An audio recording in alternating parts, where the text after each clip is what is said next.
go for liftoff in T-minus 30. Stand by for further instructions, Minnesota Black Room Regiment. Secondary guidance systems engaged.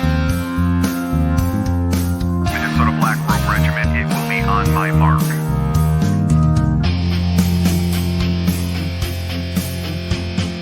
All systems are a go.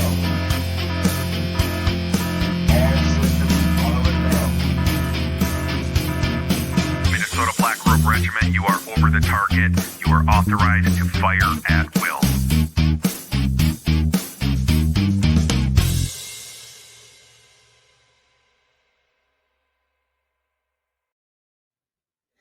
Hey, thanks for stopping by Minnesota Black Robe Regiment. This is another episode of Libertarian Lowdown. If I look like I'm wearing exactly the same thing as the last time you saw me, it's because I'm wearing the exact same thing I was wearing the last time you saw me, which is pretty much the exact same thing I was wearing in the last video and the video before that, and the video before that. I am really excited to have my guest on for this episode of Libertarian Lowdown. His name is ter Maat. I think I got it down. We just finished recording an episode of Defining a Good Cop. If you haven't been following that series and you want to go start with a video to get you into the series, that particular video is going to be incredibly pivotal and poignant for the conversation because, as we all know, things need to change in policing, and that video is going to cover that in a way that's respectful but both honest and transparent. If you haven't done so lately, merchandise, I know I've talked about these little shot glasses.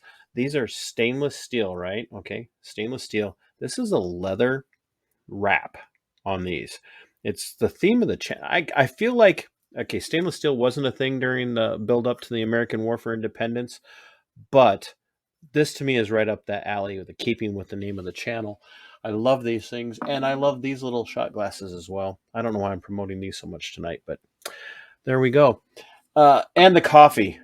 And if you like to drink your coffee out of shot glasses, order coffee and a shot glass, and you can, tell everybody you're doing espresso shots. I don't know.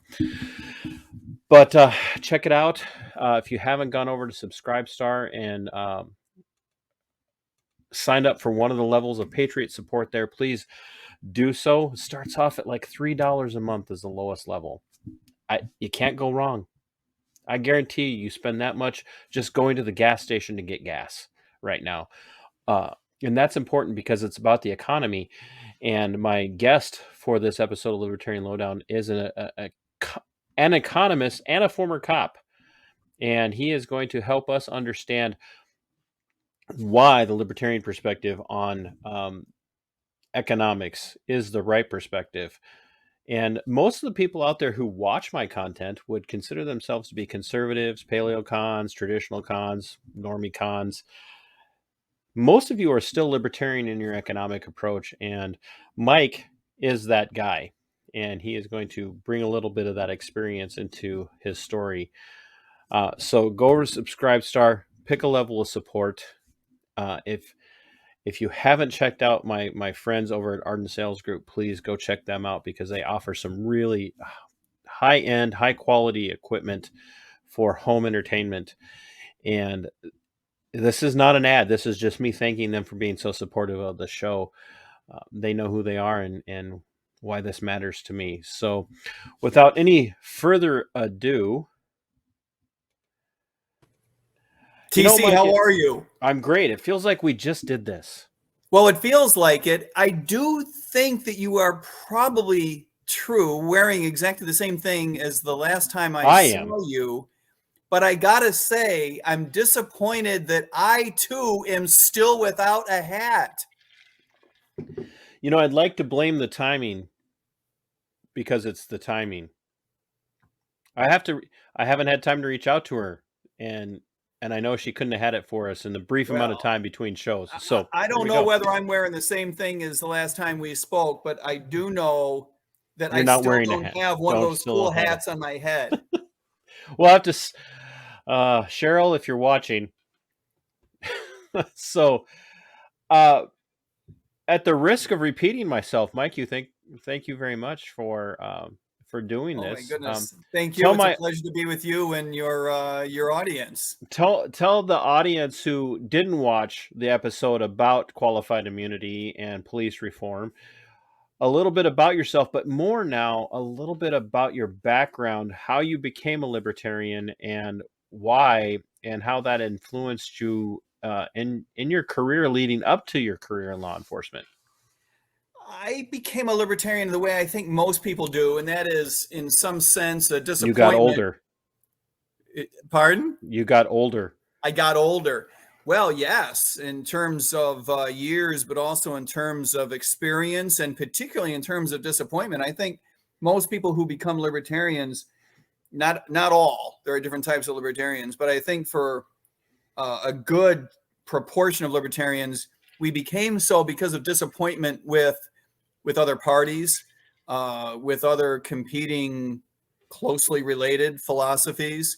I was a Republican many years ago, back in the 18th century, and thought I was doing the right thing. I thought I was doing the right thing. I worked in 1992 for the presidential re-election campaign. We lost to Bill Clinton.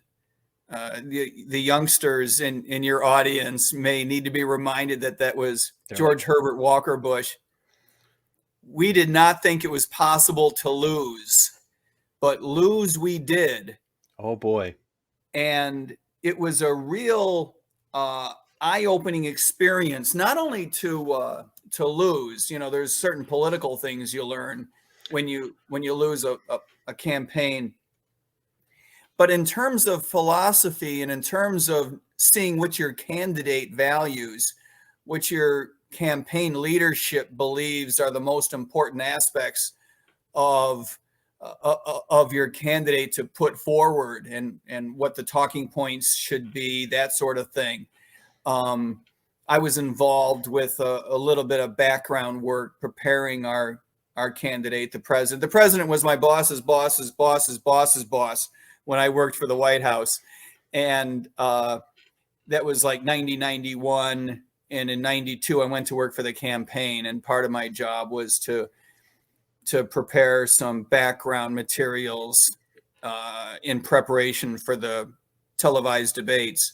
Let me ask this. Did you go directly to work for the White House as a George H.W. Bush appointee, or had you been... I was civil service.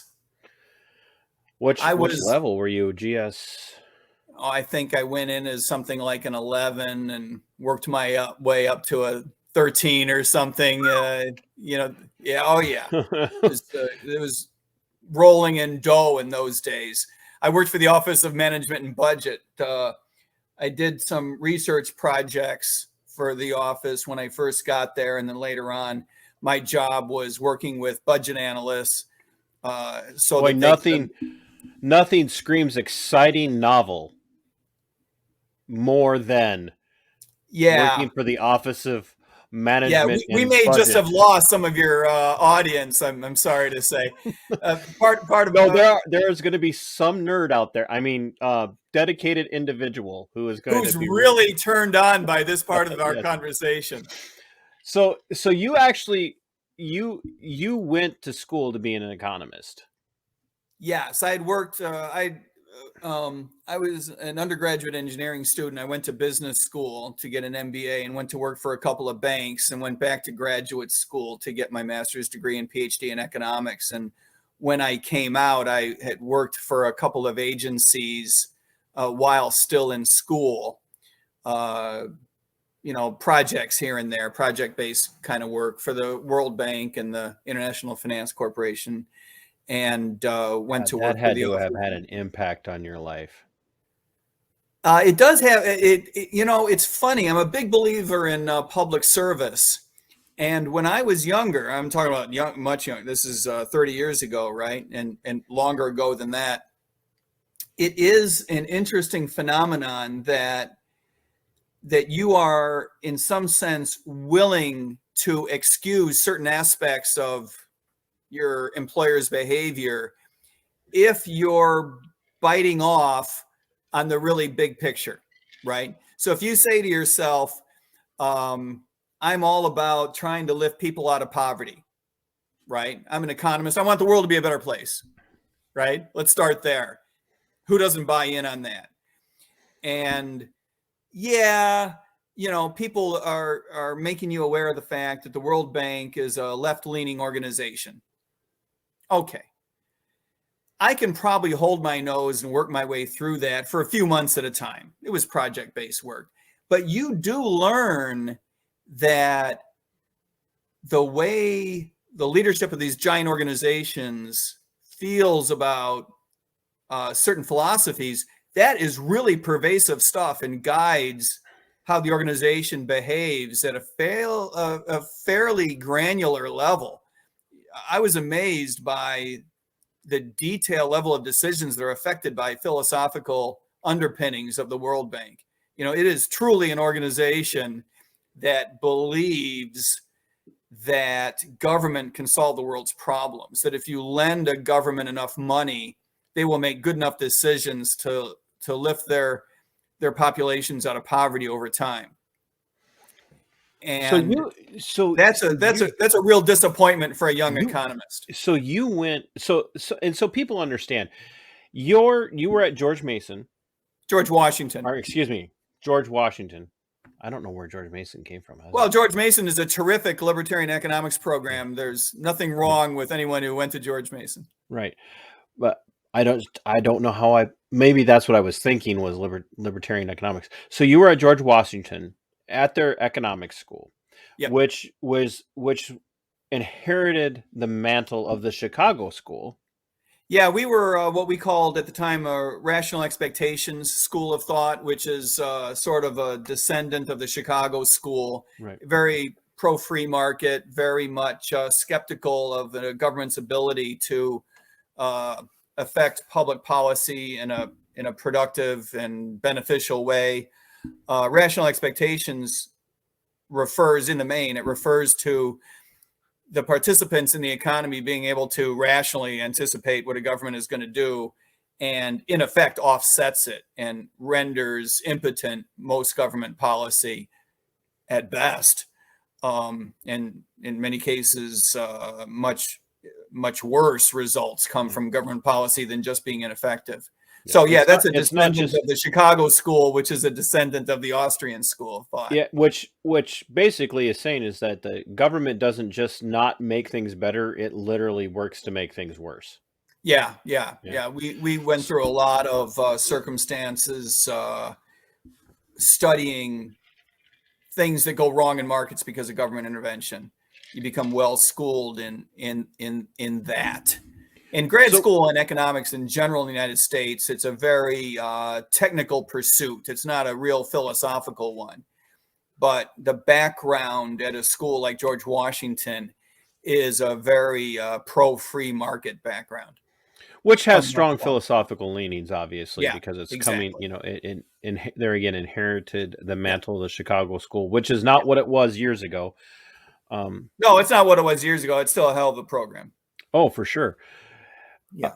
Which also inherited the mantle of Austrian and economics, Smithian philosophy, and and I mentioned in our other show, our other conversation together at the beginning, with like a kind of a Mises mentality, that Ludwig von Mises view. Right. So you went from that. Yep. Still a Republican. Yep. With a very much a keep the government out of it mentality, which was kind of traditionally a Republican mentality in the first place. It was very much a traditional Ronald Reagan attitude. The government is more of the problem than what's his famous quote? Is the 9 most terrifying words in the history of the world is "I'm from the government. We're here to help. Here to help." Yeah. It's good Ronald Reagan stuff. And of course, George Herbert Walker Bush was his vice president, who became president in '88. So you went to work though for the feds. Yeah, as this Austrian as a civil servant, that's yeah, right. as a civil servant. Most of my job was fairly technocratic. I did have some research projects. For example, your audience will be too young to remember the FSLIC, but it was before the FDIC ruled the world. Savings institutions were regulated and insured by the FSLIC, which went bankrupt because so many thrifts went bankrupt because of so many bad mortgages. Nobody even knows what a thrift is anymore. Yeah, a savings bank or a savings and loan association. Mm-hmm.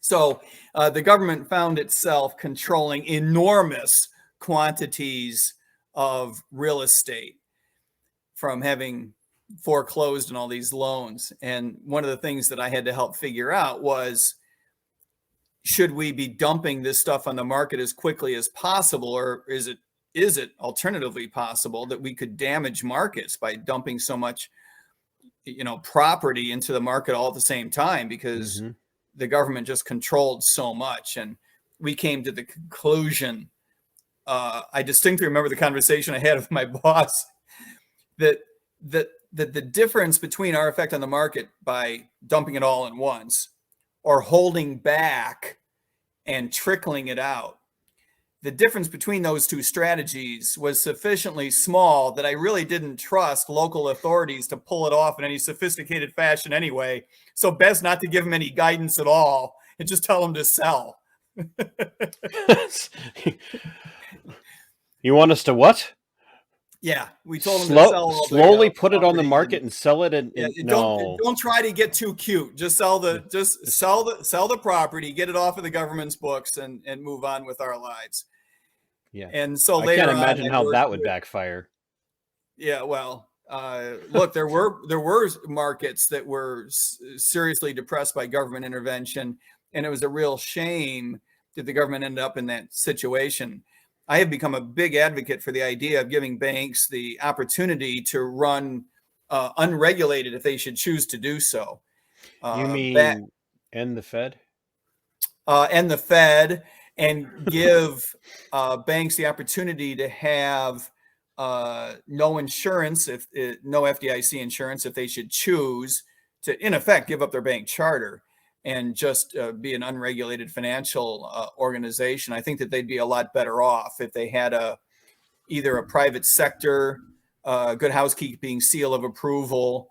So you were advocating for this stuff while working as a civil servant, and you still managed to end up going from that GS-11 or whatever it was into a position where you were advising in the White House. That would probably be an overstatement. I don't think anyone was taking my advice too seriously. I was a pretty low level. That's their problem. Civil servant. I went to work for the campaign in '92 in the communications staff. So did you leave then the public sector and went directly to work for the H.W. Bush campaign? Yes, exactly. One day I walked out of the new executive office building, which is part of the White House complex, and walked down 8 blocks to 15th Street and enrolled with the campaign and worked on the communications staff for a long time, something like 9 months.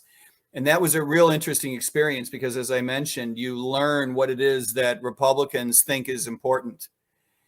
And it wasn't necessarily what a young economist would think is important, right?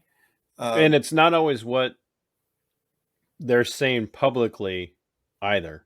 Yeah, well, that's a good point. What we said behind closed doors to small business persons was that we agreed with them that we needed to tilt the world in their favor. And that can be very discouraging for someone who's truly a free market advocate. The other thing that happened, and you may remember the quote, President Bush had said, I will not sign off on any new taxes. And they'll come back to me and they'll ask for new taxes. They'll come back to me and finally I will say to them, read my lips, no new taxes. And then he ended up having to agree to new tax. In his mind, had to. He caved in negotiation with congressional leadership Mm-hmm. and agreed to what were in effect new taxes, and said that he had to in order to get closer to a balanced budget. And for a lot of conservatives, economic conservatives, a lot of libertarian-minded folks like myself, that was a huge, huge disappointment, because what it said was that political expediency would take precedence over principle. It was eye-opening for a lot of people.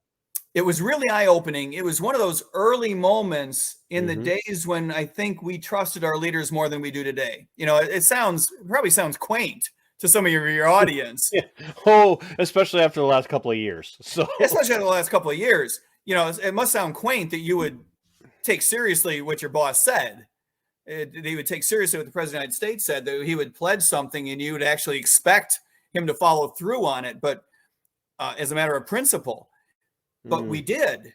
Maybe I shouldn't be proud of my naivete, but you know, you're 28, 29 years old and you think he's on the same page you're on. And like I say, he's your boss's boss's boss's boss. And, you know, we all thought he was the bomb. And then in effect, it felt philosophically like he pulled the rug out from under you.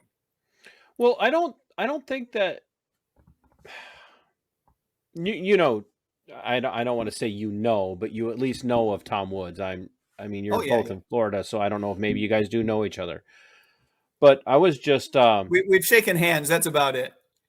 But I was just listening to Tom, and he had someone on recently in the last couple of shows that he did, and they were talking about this, that there was a time where trust in political leadership was much higher 15, 20, 30, 35, 40 years ago. Yep. Even on the backs of the Vietnam hippie culture of, you don't trust anybody and the government's out to get you, to now people are more awakened where like there is so much skepticism, there is so much doubt that people are being honest and that there's any veracity to what they're saying, that everybody does look at them now and that kind of says, what's really happening here? What's the real angle here? Yeah. And I think what you brought up about Bush saying, and I will get to the point where I will say, read my lips, no new taxes. A lot of financial or fiscal or however economic conservatives went, you just betrayed us, bro. Yeah. And I do think that was kind of the start of the disenfranchisement for a lot, even the socio-cultural conservatives, because they started to see that there wasn't a lot of forthrightness and force behind. Yeah. I agree with you. I think it was a turning point for a lot of people. I think we could probably name other, circumstances that contributed to that. And I think the deterioration of our faith and trust in politicians is attributable in part to, what we're discussing here, which is sort of an awakening. I think there's a couple of other parts that have contributed to our loss in faith as well. One is, I do believe, I don't have data to back this up. This is just having been awake the past 30 years, right? I do believe that politicians are less adherent to principle than they used to be. In other without words, a doubt. Not only have we become awakened to the way the world really is, but at the same time, politicians have become actually worse. I think that they have so have the people who support them. Yeah. Yes. I think that we have seen that politicians can get the payoff they want without adhering to principle. And I think that the next element that I would put my finger on as a contributing factor to the deterioration of trust is the sort of bifurcation of the way we get our news, with the advent of the internet. In 92, that wasn't a thing, right? That wasn't until the late 90s. And then the turn of the century, and we just entered into the ultimate bifurcation where people are getting their news from CNN and MSNBC and then Fox, and people just don't listen to each other. People don't have any respect for anybody on the other side, and it leads to this exaggerated version of politicians blaming the world on the mistakes of the other side. And this, I believe, is a really important factor behind what I would characterize as authoritarianism on the rise in the United States, where you have politicians who are willing to leave the Constitution behind, in effect, as long as I can protect you against the other party coming to power. A perfect example of what you're saying there about how information was disseminated in 92 was conservatives had Rush Limbaugh. Yeah. And if you wanted to hear the conservative perspective, and there were also left-leaning, I don't use the term liberal very often because it gets mixed up. We misuse it. And normie cons, I coined that phrase here on my show a while ago. Normie cons, they make those references to libtards and whatnot. And it's because they heard a lot of that from the guys like Limbaugh. There were others. Michael Savage. Yeah, he was the big kahuna. He was definitely the big kahuna. He wasn't as literally famous called himself as he would be a few years later, but he was the big kahuna, and a lot of Republicans listened to him. And there was no other source. If you wanted to hear him, you caught him live. You had Monday through Friday. You caught him live, and maybe you'd catch a syndicated, overnight replay of a recorded show. But that was like he was on the forefront. And I know you listened to him to some degree. Yeah. But you remember he advertised for CompuServe, which was like the premier, on the front end of internet service providers at home. If you wanted to go and use the internet, you signed up with CompuServe, and that should tell people, like, 92, for those who weren't born until 98, 90, 99, 2000. That's how much things changed from 91 and 92 into the end of the 1990s into 2000.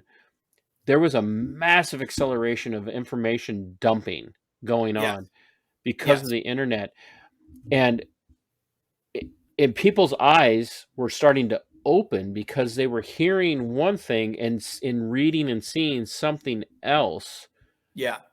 So all of a sudden you would not allow yourself anymore to take one source as gospel.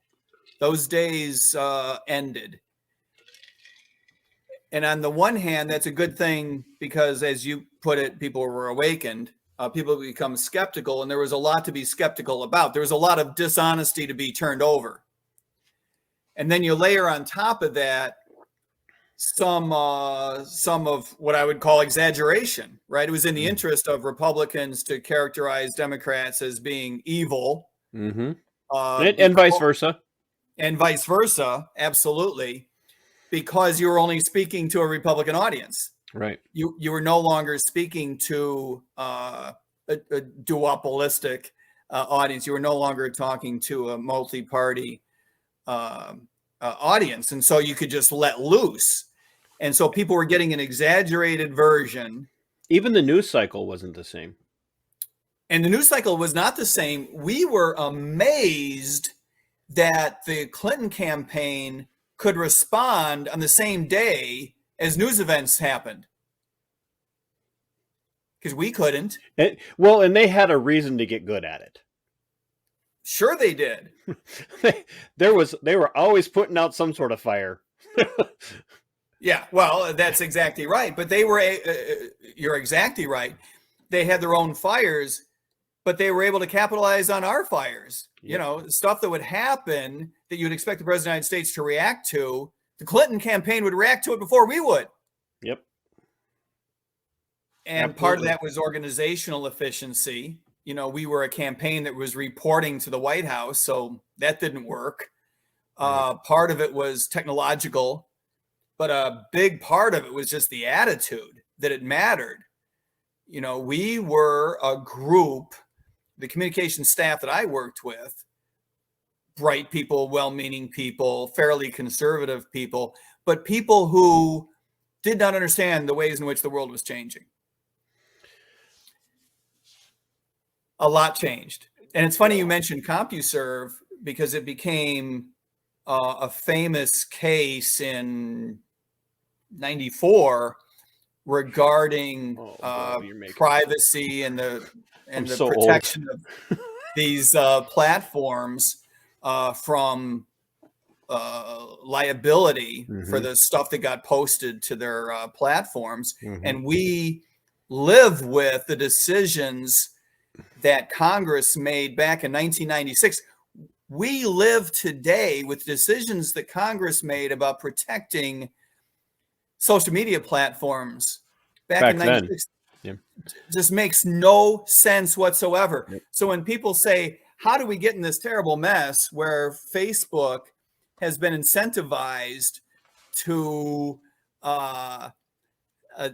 mess with what we post online, right? What could you possibly be? You wouldn't possibly be referring to anything that Zuckerberg might have said recently on another platform at all. I mean, where the FBI might have suggested to them that there might be something. Look, Facebook has become a wing of the government in some respects regarding censorship. Well, right? Ironically, it's the definition of fascism. Yeah, it is absolutely the definition of fascism, and that is ironic, but we're not going to go there right yet. Maybe semi-fascist, right? That does carry some irony with it. But clearly, the reason we're in this spot legally with Facebook behaving the way it does was set in motion in 1996 when the government said, we want platforms to censor. We want platforms to be able to take down smut, porn, right? And so we're going to protect you from liability if you do the kind of censorship that we want you to do. And we're going to write this law broadly enough that you can also do the censorship that you think is important. And the horse was out of the barn, and it's very difficult to get that horse back in the barn. So to your point, yeah, the technologies have changed so much.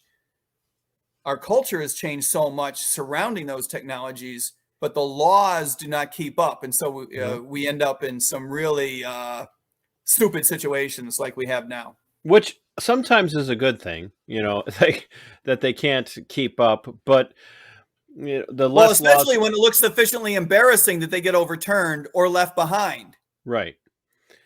I wish one of those two would happen today with Facebook's and other platforms, Twitter, all the platforms. I wish that they would find a way to leave behind the protection from liability so that they would have to stop censoring. The law says that you will not get sued if you censor. We're going to protect you from liability in civil court as long as you do it in a certain way. And if we could get rid of that, they would quickly realize that they better stop censoring, because that's what opens them up to liability. And I think we would be in a much better place where these platforms would have to allow individual users to impose their own style of censorship, where we could all buy the app that we want. We could all deploy and employ the type of app we want to protect ourselves from whatever it is we don't want to see in the internet, and handle that as an individual level instead of at the platform level where it just doesn't belong. And this is why I'm a libertarian. Well, thanks. It was a great show. Well, let's use you're bringing up legislation that's outdated and how people really, and ultimately a lot of this stuff is dependent upon people not paying attention. So and it being sufficiently complicated that it's difficult for people to understand. Right. Well, here in Minnesota, we talk often about omnibus bills. Minnesota state constitution and state law, ironically, doesn't allow for omnibus bills, where you can't piggyback one thing after another onto all these bills and pass them. Right. But yet, guess what happens? like literally people will say, hey, here's an omnibus bill, we're going to pass it, and like it literally violates the law, but the public doesn't pay any attention to it, and so these things and there's no way to, there's no system of accountability. Right, absolutely. And it just passes, and you'd think, well, how did that get passed? Well, okay, you bring something like the Alien and Sedition Act, right? Go way back years ago to the Alien and Sedition Act. 100 years ago. Yeah, 100 years ago. People are like, okay, that was then. That would never happen now. Heard of the Patriot Act? Yeah. Updated version, baby. The Patriot Act is nothing more than an updated version. A high-tech version. Exactly, a high-tech version of it. And everybody went along with it. They didn't look to see what was in it. We just got told we need this. We have to do this. It's for your good. It's going to ultimately protect you. And that's the same thing with what you're talking about with those court cases and the legislation and whatnot in 1996. Everybody's like, oh, well, if it's for our good. And and it really opens the door in terms of attitude. Yep. Once you've decided that we need protection to be patriotic, you should support the idea that we need protection because we're at war, and technology can be used for good or evil, and the government is the correct arbiter of that. Once you adopt that attitude, I believe you're in for a world of hurt. That not only is that the pavement to hell, as my buddy TC would say, but that it is almost inevitable. I feel special now. You are special, but you won't give me a hat. That it's almost inevitable that once you've decided the government is the appropriate arbiter, that you're going to be in trouble. And I believe that that is analogous to how we treat these social media platforms these days. We've already made the decision that the government ought to be deciding who should be a censor and to what extent. And once you make that decision, I really believe that it is virtually inevitable that you're going to wind up in a place lined with stupidity. And indeed, I believe that that's exactly where we are today. So I don't want to. Well, we're not actually. I think this all ties in really well. So you're working for the George H.W. Bush campaign in '92. You're watching the Clinton administration, or the Clinton campaign, not the admin at that time. You're watching the Clinton campaign. Really, if you ask me, it was the difference between the Clinton and Bush runoff was almost a at the time modernized version of the Kennedy versus Nixon debate situation. Yeah, Nixon. There's some of that. Nixon destroyed Kennedy in that debate. Kennedy, if you heard it on the radio, Kennedy looked better. If you saw it on TV, Kennedy won. And if you heard it on the radio, Nixon won. That's what the polling data showed. Like and it wasn't just like, if you listened, he mopped the floor with him. Yeah. Clinton had this appearance of doing everything well. Bush was saying the right things. Yeah. But just wasn't coming off the same way. Well, you're exactly right. And I think that there's another factor that played into that, which is data show that the American public gets exhausted of one party after a certain number of years, depending on certain circumstances. And 12 years was really all that the American public was going to have of the Republicans. And the idea that Bill Clinton was young and energetic and was able to hit the change button was just a perfect message at the perfect moment. And so he was able to topple what would otherwise have been a fairly popular president. He had just, won a war and solved a recession, but couldn't hang on for a second term for all of these reasons. You brought up recession. So, because I don't think people think about the economic side of that very often. So like he literally did kind of stepped in and he got credit for solving a recession which had been building from the early 70s, and Yeah. Carter, right or wrong, Carter owned some of that, but it was a long progress Yeah. of bad decision making across the Yeah. board, Republicans and Democrats, that led to that. I mean, Yeah. people talk about gas lines. I mean, you and I are both clearly old enough to remember when gas was cheap, but there were still lines and Yeah. there were restrictions, and we started to Yeah. watch prices All because of increase. government intervention in terms of pricing. Yeah, it was And- really a shame. And it was interesting that the public may not have understood the philosophical underpinnings of why that was a bad idea.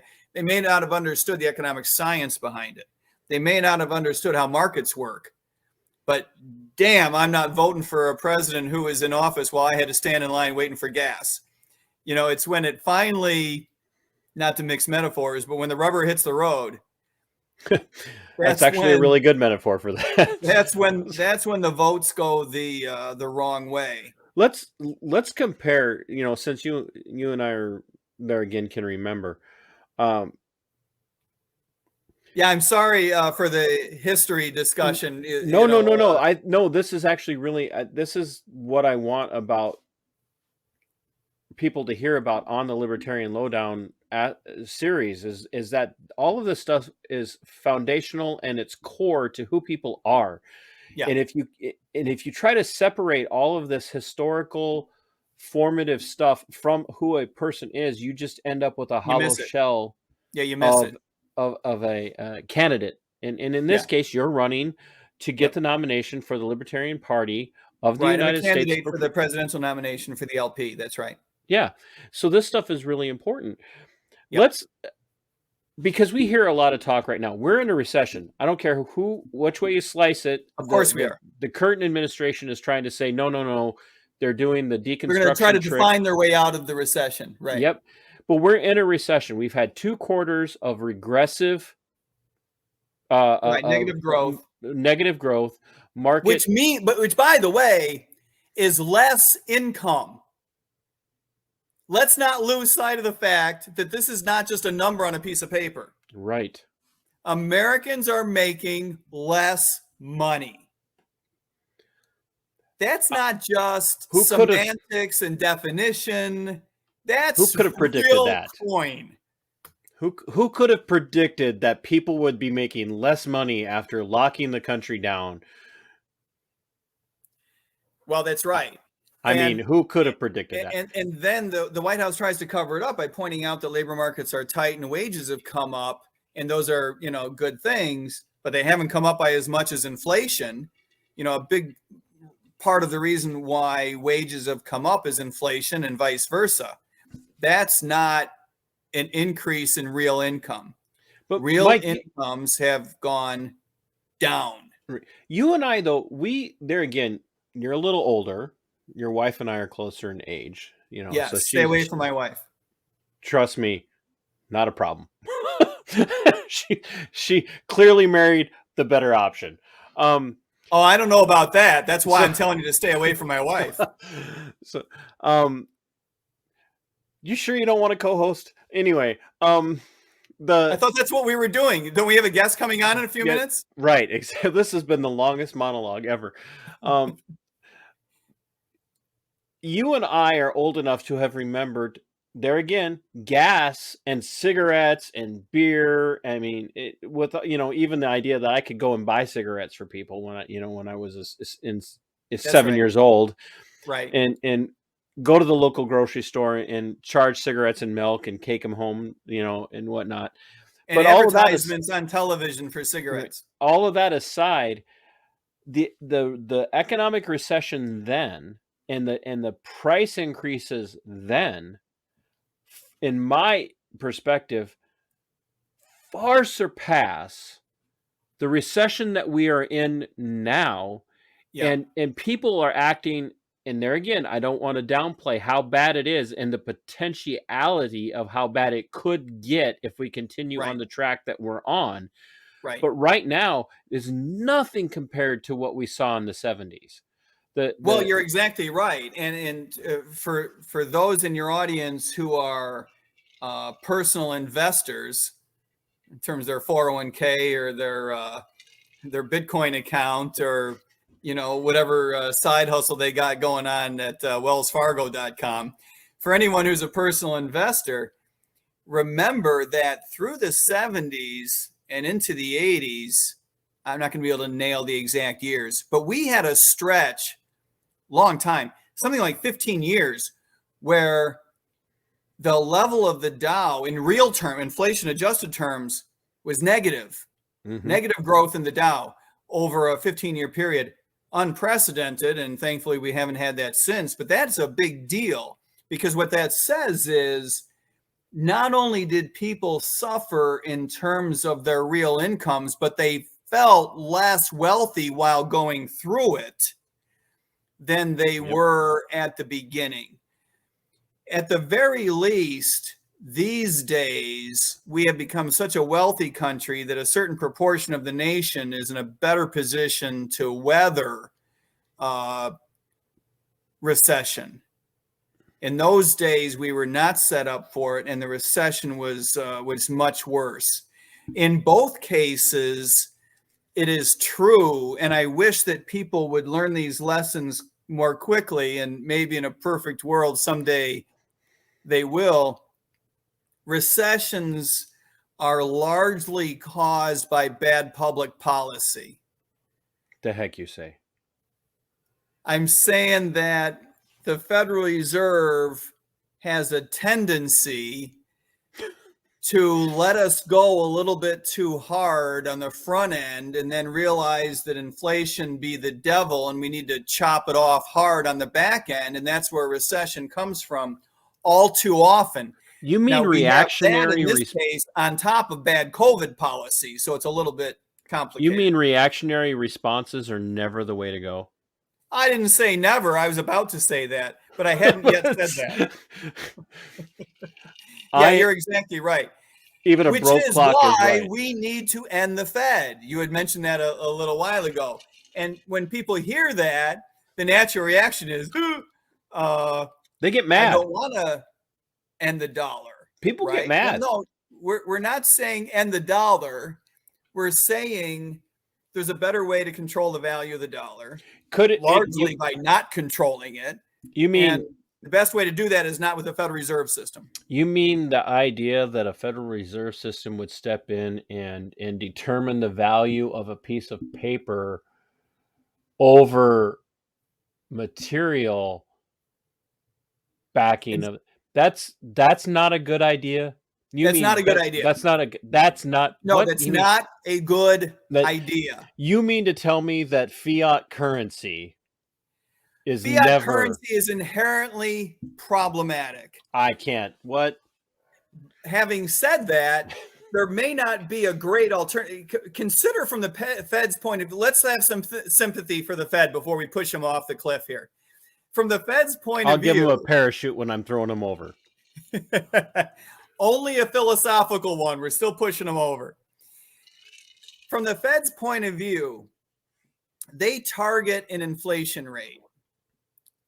We can all argue that they do a crappy job of it, but for the most part, they targeted approximately 2% inflation rate, which is their way of saying the dollar ought to maintain its value, decrease by 2% a year. And the way that they're going to evaluate that is against a basket of goods, real material, to your point, right? And that it's still a fiat currency, but we're going to try to tie it to the value of real stuff. Right. For the people in my audience who don't know, if you walk into your bank now and say, I'd like to exchange all of my dollar bills for something tangible, they're not going to hand you peanut butter and jelly and bread. They're going to go, you want what?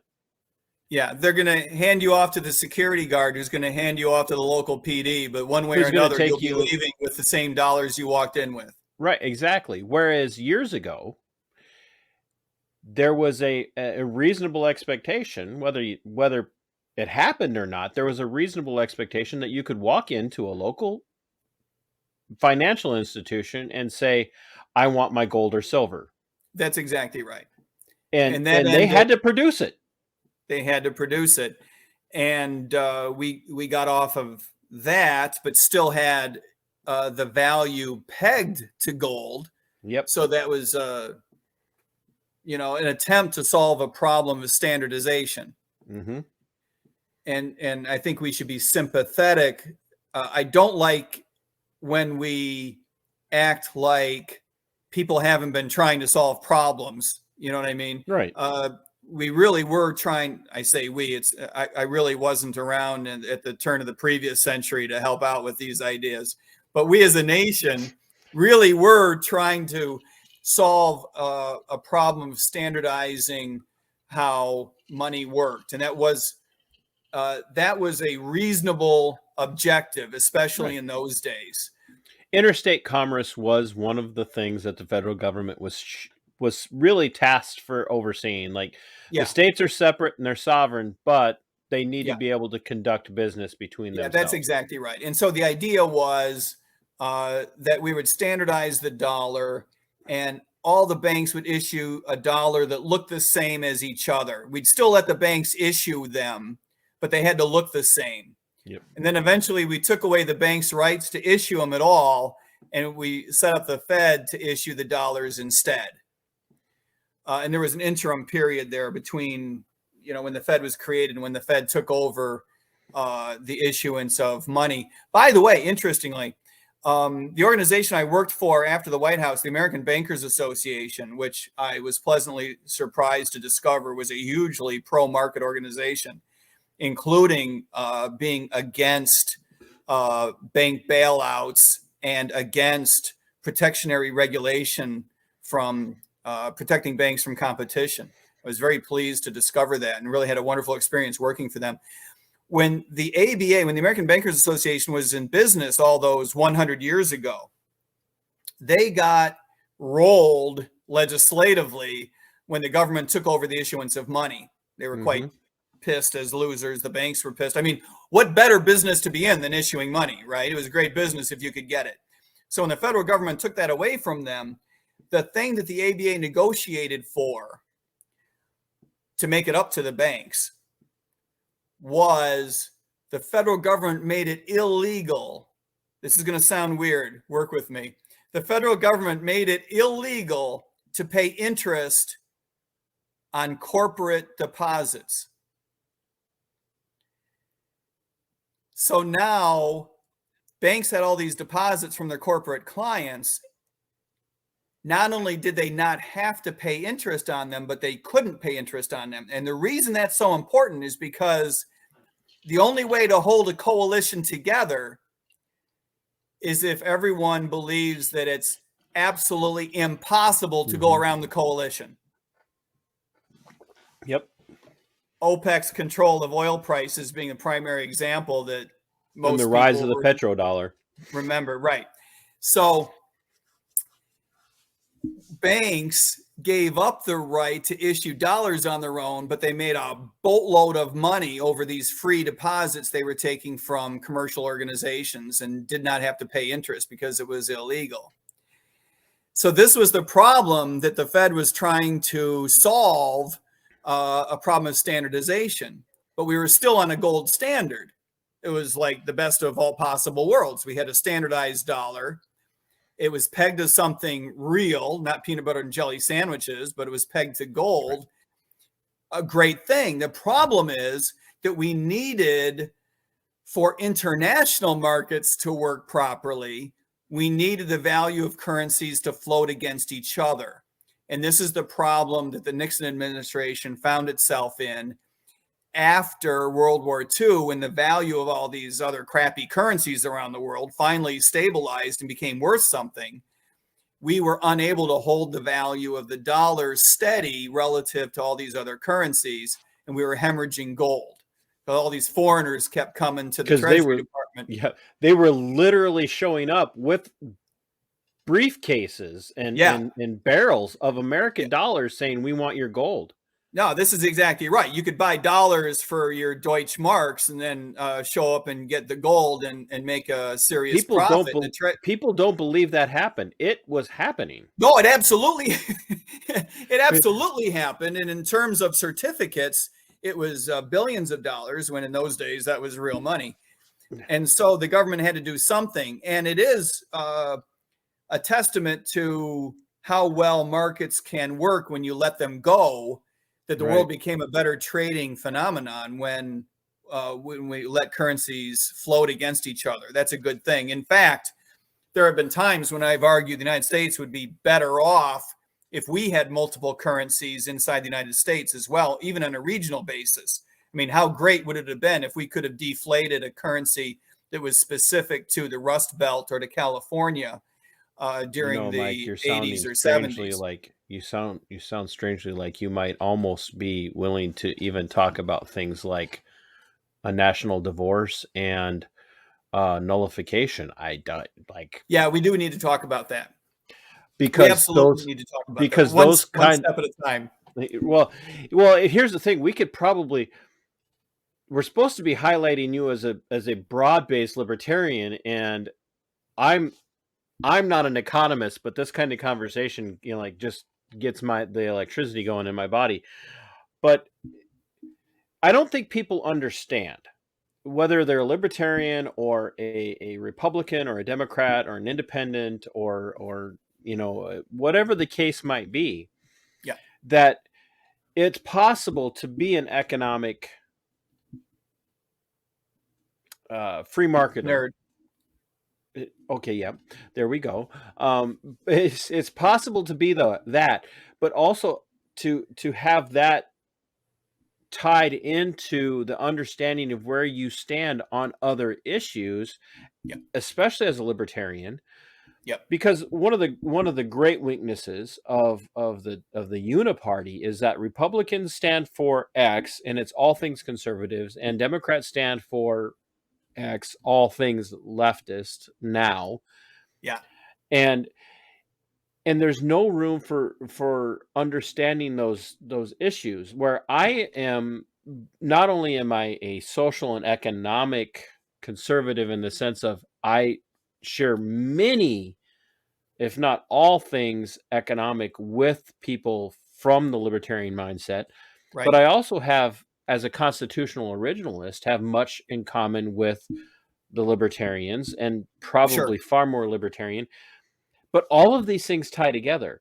So to be a free marketer, a nerd about those things, to use your terminology, doesn't discount that you have views that are also libertarian on social issues. Well, and those things are all inextricably linked. You aren't saying, look, I'm only a libertarian because I'm a free marketer, but I'm a libertarian because I'm a free marketer, and I also believe X, Y, and Z.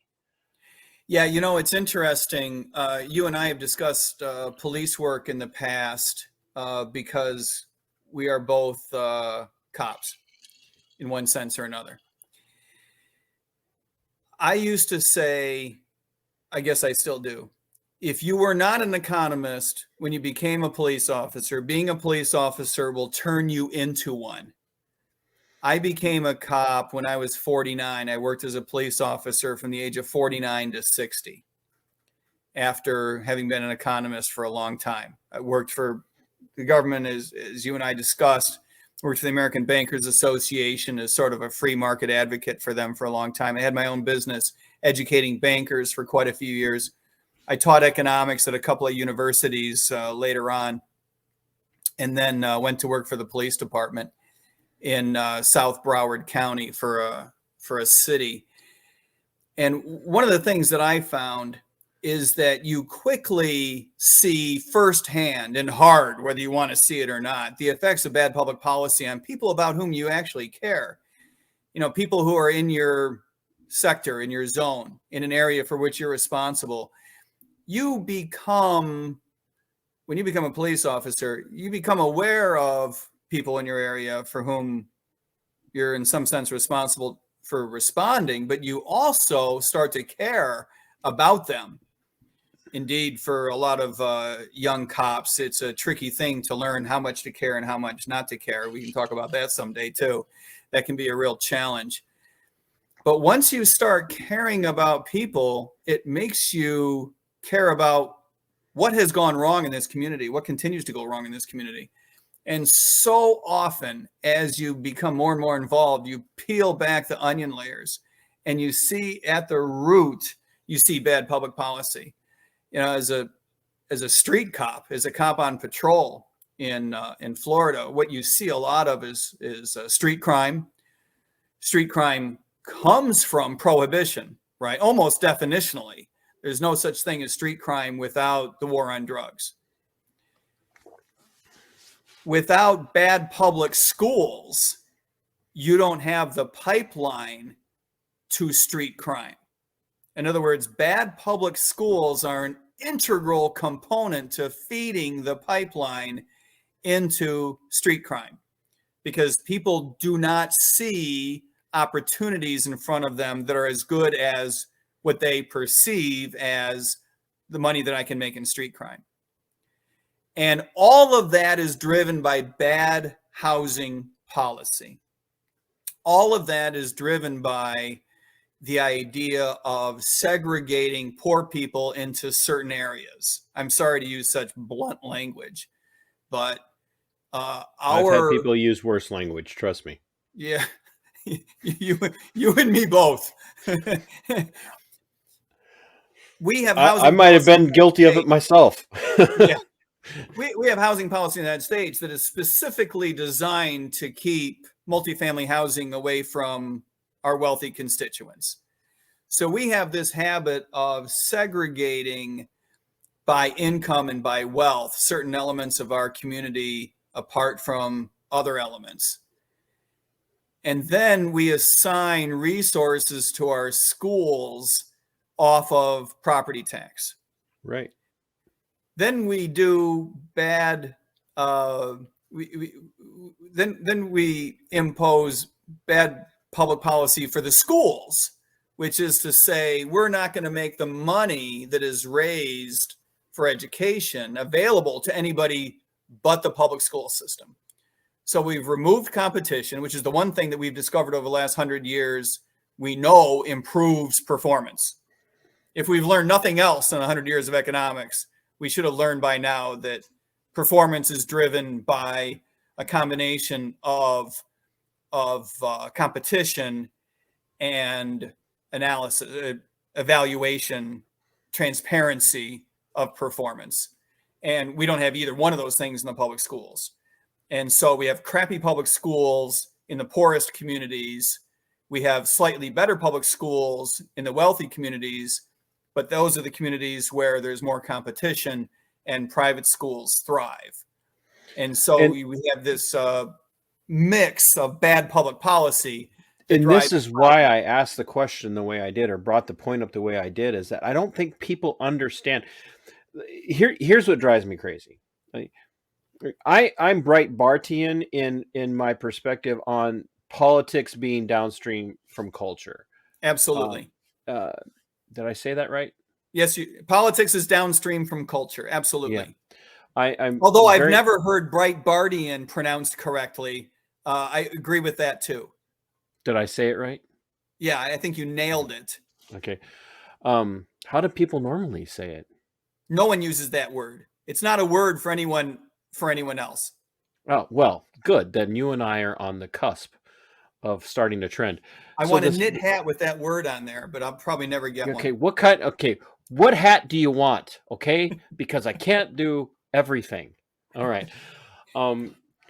So we have this reality of all of these things being downstream from one another. And when people come into me and say, well, I'm a social moderate and an economic conservative, or I'm a social conservative and economic liberal, I'm like, you can't. No, that's right. I think that just means that they have succeeded in thinking through one aspect of public policy and have not yet succeeded in fully having thought through the rest of the realm of public policy. And everything that you just said, they're all tied in. It's not like it's just economics, and it's not just social. It's all inextricably linked And this is the thing that we Inextricably linked. That's have to exactly get right. to understand, is that these policies, and that's, think about, there again, you brought up our previous conversation, policing, policy, Yeah, exactly. policy and policing. All of these things are not that private entities and private corporations don't have policies, but they don't have the power to enforce those policies on the public. The government entities, That's right. Certainly not without competition, right? precisely. Whereas the state can step in with their policies and they can enforce them with no proof that they're good for the public, that they're good for the citizenry, that it's good to Right. maintain the Right. republic. And it's all All downstream. they need to do is earn 50+1 of the vote. Right. And it's all downstream, whether it's an So if economic your interests are in policy. the other half, you're screwed. Precisely. Which is why democracy is evil. Democracy does have evil elements, and the evil can certainly exploit democracy. There's no question about that. You know, we are drifting quickly, I believe, toward away from the attitudes that our founders tried to build into the Constitution. We are drifting toward a mob mentality that I think is very dangerous. I don't know if I would characterize democracy as per se evil. Well, but democracy is no. I'm nothing if not broad. Yeah. No, I get that, and that's all good. Believe me, I have those days myself. But certainly, democracy is not the firewall against mob mentality. It's not the firewall against authoritarianism. You know, it's not the firewall against politicians making your lives miserable. Nor is democracy the firewall against losing democracy itself.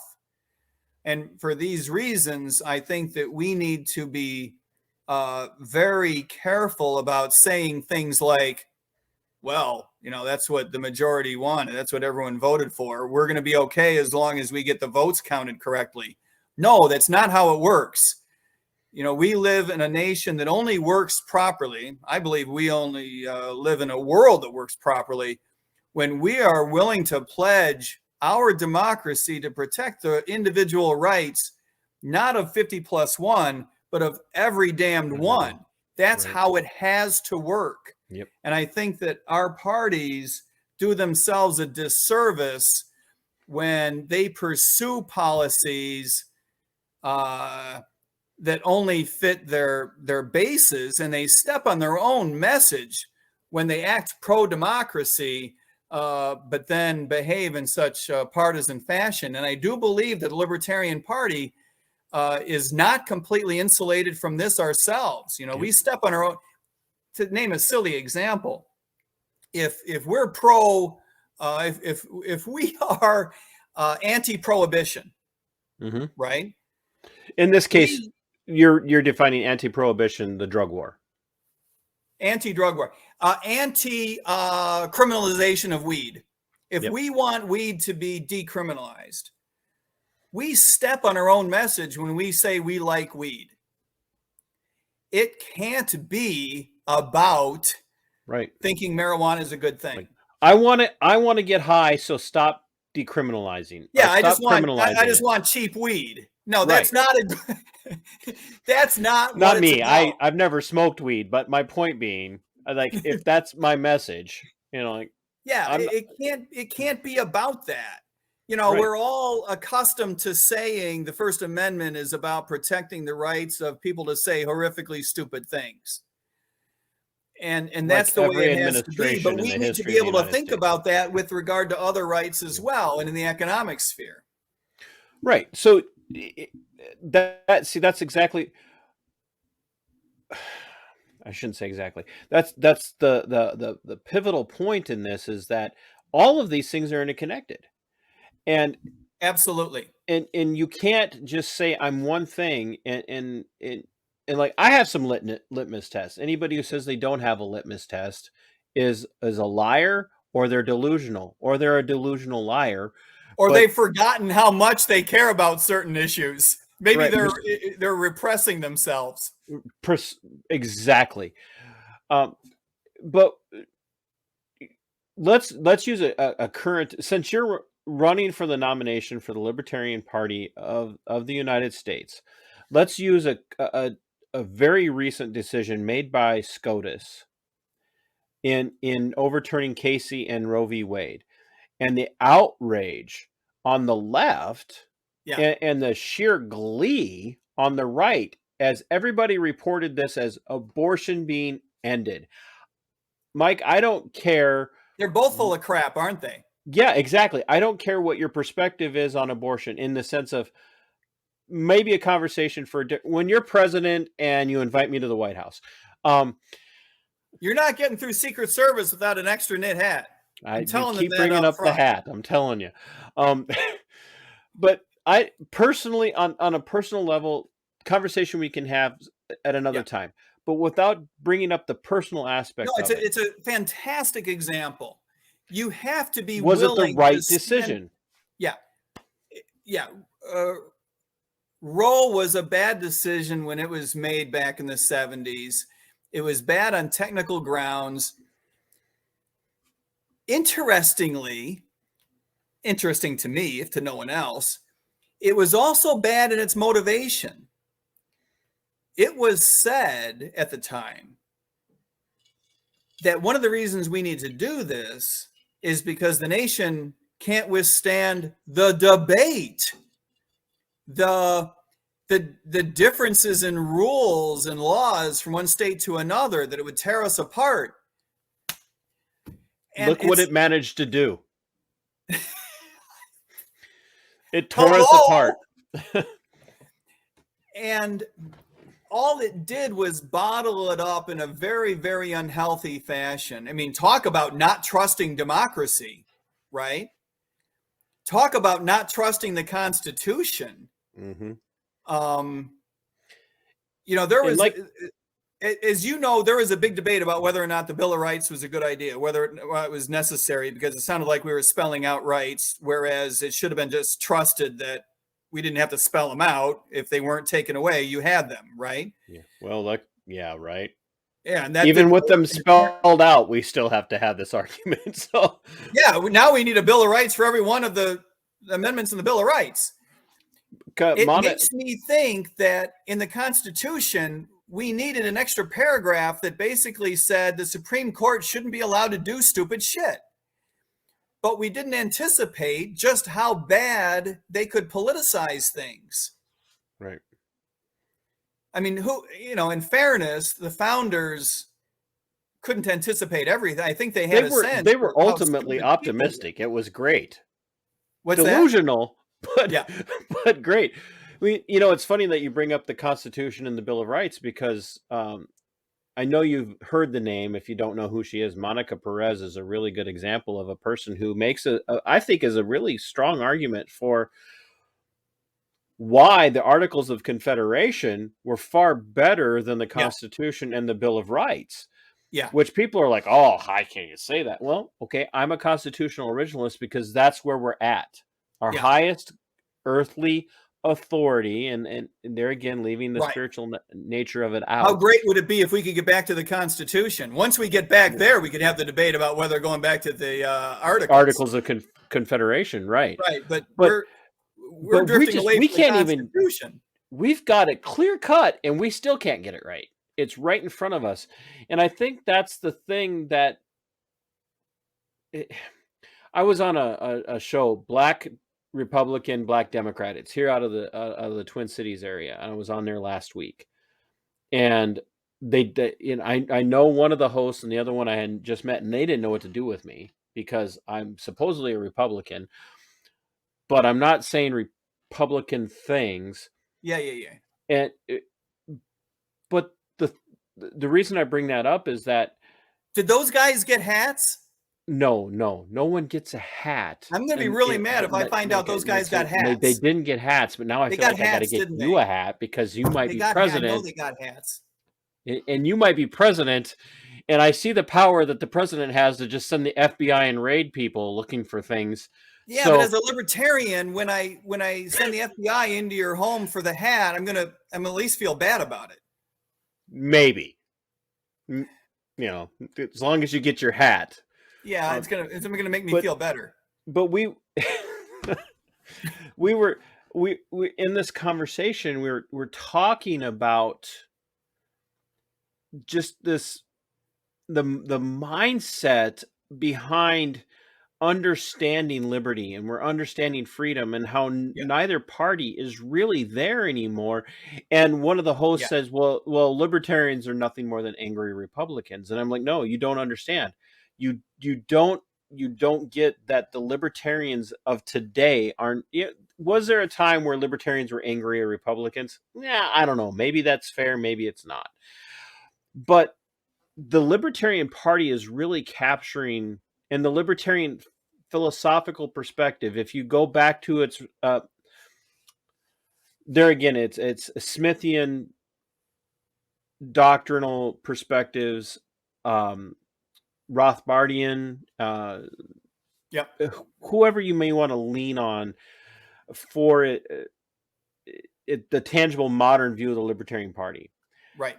There is a reality in which the libertarians are capturing people who want to be left alone, but recognize a need for law and order, as long as law and order is defined by constitutional liberty. The Constitution, yeah, and under the control. And that's not anger. That's frustration and disenfranchisement by a system that has been failing all Americans for a very long time.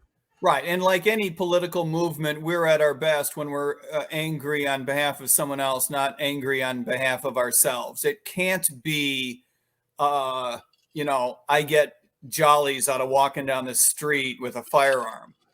It's got to be because we recognize that the government just doesn't and shouldn't have certain authorities to infringe upon our rights. That's where it has to be. As for myself, having grown up as an economist, all of these issues I have come at from sort of an efficiency point of view, recognizing that when markets don't work as well as they should, people's lives are hurt. There is less income, less growth. People don't have the ability to make good choices for themselves in terms of economic development or personal development. And that's a shame, and we need to fix that. But as you study these issues, you learn that there really is no difference. There is not a dichotomy between the efficiency issues and the ethical issues. The government does not have the right, as a matter of ethics, to inhibit individuals from making whatever stupid choices we want to make. And when it does so, that's what leads to inefficiency.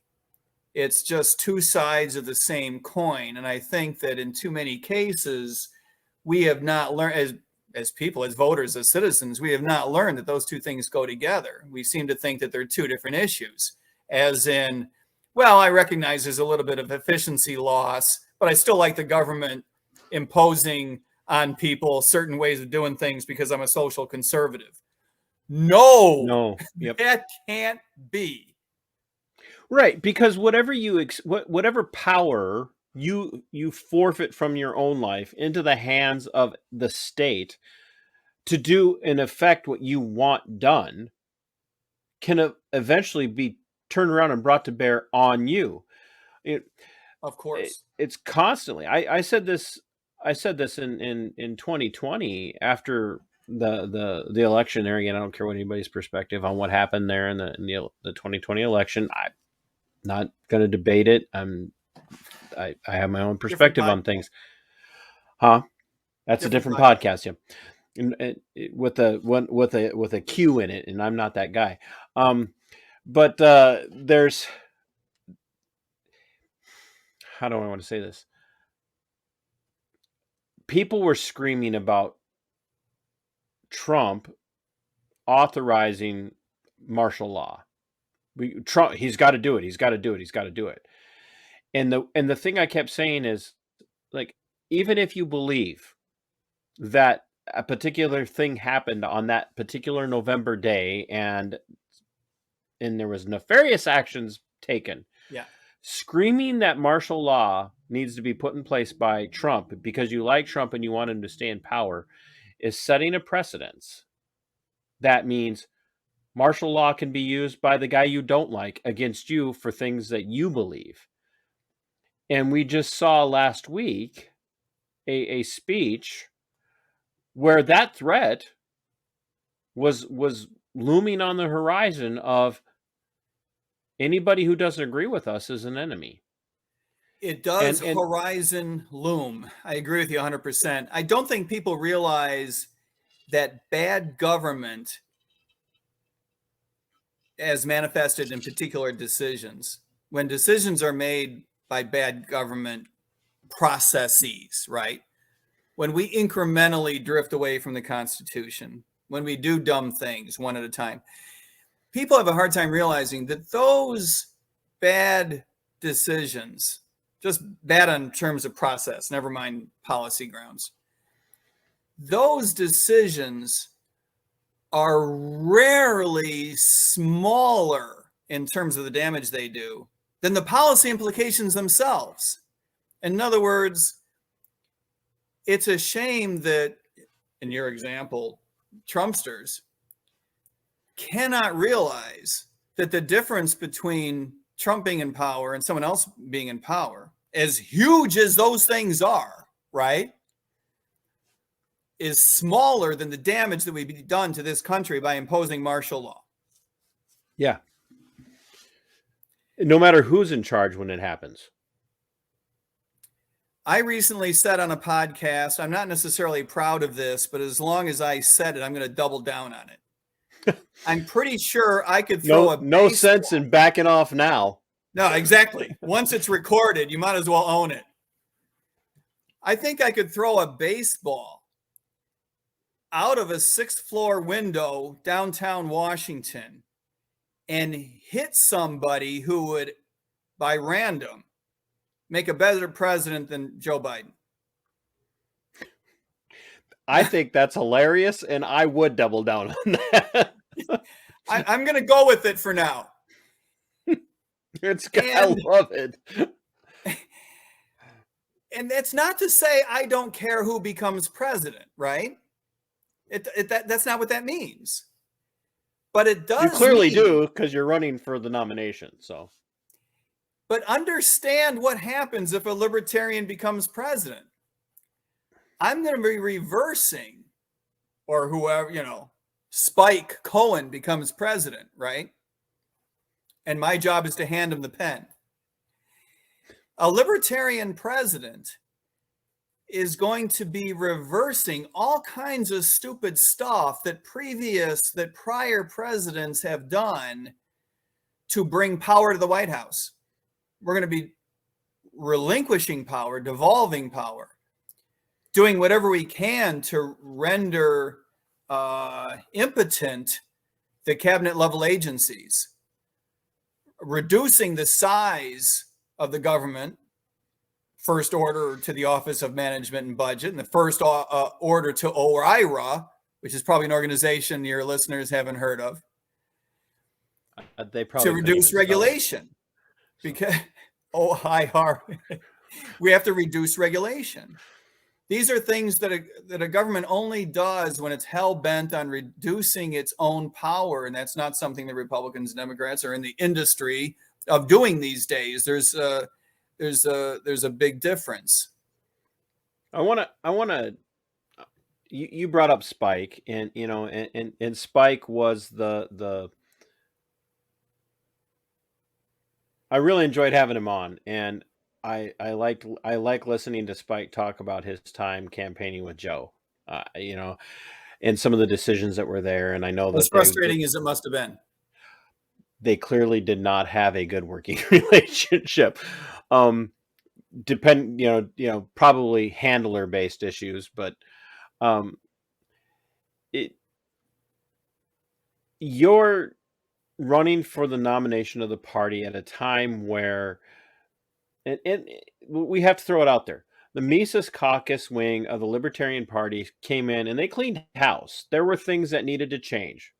Yeah. You and I talked pre-show about Spike's speech where he addressed both sides and said, like, you guys have to recognize that both sides are important. Yeah. Whether it be the more left of center side. Right. And we have seen an exodus from the Libertarian Party of the more left-leaning side. They have kind of walked away. Yeah. An exodus might be an overstatement, but certainly the exit of a certain number of people. Yes. Yeah, of a certain. Yeah, I don't mean exodus as in a massive, but there was a segment that have left. Yeah, and there has been a lot of and a lot of people have entered because of Mises as well. And some of those people we characterize as right of center or red pill or something. Not all of whom are accurately characterized as such, but yeah, to your point, which has also attracted me, to I mean, I was before the Mises sweep, but you're looking at a situation where it's probably not going to come down to a you and a Spike Cohen. It's for all intents and purposes, it's looking now like it's going to be a Dave Smith nomination versus you, because you're running and because I'm Mises. Well, no, what I'm saying is that I'm not saying you're not Mises. What I'm saying is that you guys are all coming at this with the desire to move the Libertarian Party forward, to have a positive impact, but to also at the same time spread open your arms and embrace people who feel politically and sociologically disenfranchised from the uniparty that are the Democrats and the Republicans. Yep. What are you, as a candidate for that nomination, going to be able to offer to people who've never even looked at the Libertarian Party before? Because I keep telling people you need to start looking libertarian, like especially here in Minnesota, because the Minnesota I think that's GOP. Exactly right. Look, I think that, and you just tossed out a few things there. Let me see if I can run through it the way I look at it and synthesize a few things one after another. The Libertarian Party, as a matter of policy, has to cleave hard edges against Republicans and Democrats. Very hard edges. I'm not a big fan of those in our party or hangers on as libertarians who say, oh, you got to be careful. You come off as edgelording. Oh, you're so edgy. You come off as angry and you sound anti this and anti that. Okay, I get that. That's a lot of whining. The truth is that our philosophy is different, fundamentally and starkly different from what the Republicans and Democrats have been pursuing for a long time now. Now, we can argue long or short whether that was the case in the 50s and the 60s, but that's just no longer relevant. The modern Democratic Party, the modern Republican Party, have very, very little in common with the Libertarian Party.